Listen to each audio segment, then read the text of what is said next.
Body shaming comes in all shapes, sizes, and shades. If you grew up in India in the 80s and the 90s, you've probably heard one or two of these lines. Don't go out in the sun, you'll get dark. धूप में मत जाओ, रंग खराब हो जाएगा, रंग सांवला पड़ जाएगा, काले हो जाओगे. And we've heard it so often, so many of us, that we almost stopped noticing it. At least I stopped noticing when people would comment on my weight, or my height, or my color. But those lines that we heard, and thousands like them, shaped the way generations of Indian men and women thought about themselves, about beauty, about identity, and just self-worth. So today in this video, I want to trace the roots a little bit of the color bias that we've seen all around us growing up. How it started, how it got packaged and sold back to us, and how and when we started pushing back. And today, in my opinion, how we're not completely free of it. Because while it did not start with a face cream, it definitely got sold to us as one. The first skin cream of this kind in India, according to some, was called Afghan Snow, and it was launched way back in 1919. It was created by Ibrahim Patanwala. He was an Indian entrepreneur from Rajasthan. And the name Afghan Snow came from a remark by the king of Afghanistan, who apparently looked at the white cream and said that the whiteness reminded him of snow back in his homeland. Afghan Snow was not marketed as a fairness product. It was just a cold cream, a general beauty product. But even back then, you can see how the idea of beauty and fairness was starting to get mixed together. And then the shift, the one that changed everything, the one that made it more mainstream than ever before, that moment when fairness became the product. And that's when advertising stepped in. In 1975, Fair and Lovely was launched. And just in a few years after that, in the 80s and the 90s, Indian television completely opened up. Color TVs entered middle-class homes, and very soon we were seeing fairness cream ads everywhere. Now they all followed the same story. A woman gets rejected at a job interview, or she's ignored by a potential suitor, and then she starts using a fairness cream. And suddenly everything changes. She gets the job, she gets the guy, and everyone around her starts looking at her differently. Suddenly they are in awe of her beauty, of her personality, and everything about her. Now these weren't just one-off ads. This was a full-blown narrative that was being pushed everywhere. We were saying that dark skin has lower value, that fair skin equals success, that your worth is somehow tied to your shade.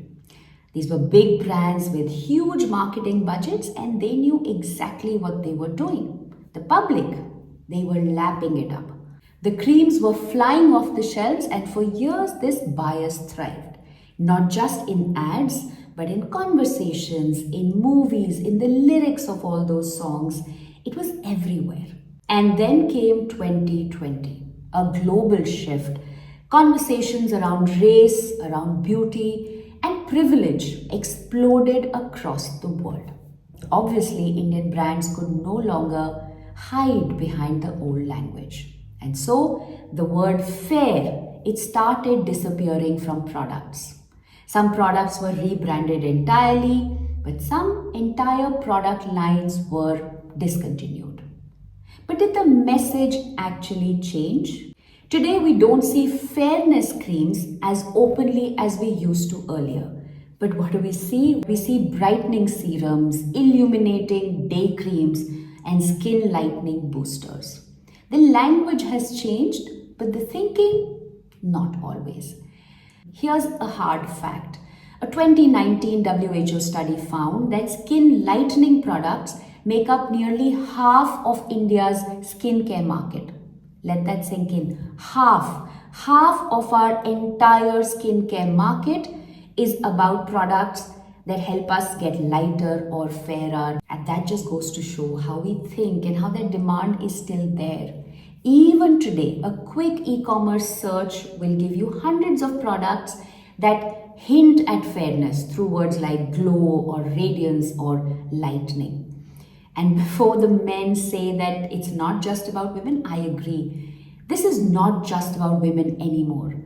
There are glow creams for men, there are fairness kits for grooms, even face packs that claim to reverse tanning. Now, all of this is wrapped in new words, but it's pushing the same old story. So, where does that leave us? Now, we didn't invent this bias, we inherited it, but we have a choice now to let it go. The leftovers are still around in jokes, in compliments, even in trolling, for example, and of course on product shelves. I think we should continue to call out what still feels off. Let's tell the next generation of girls and boys, and even currently all our sisters and wives and brothers, that they don't have to change how they look to be loved or to be hired or just to be enough. I'll see you in the next episode, but do leave a comment or two about when was the first time you came across a fairness ad, or have there been conversations around you which where this kind of a bias has been displayed either for you or for a friend or someone you know.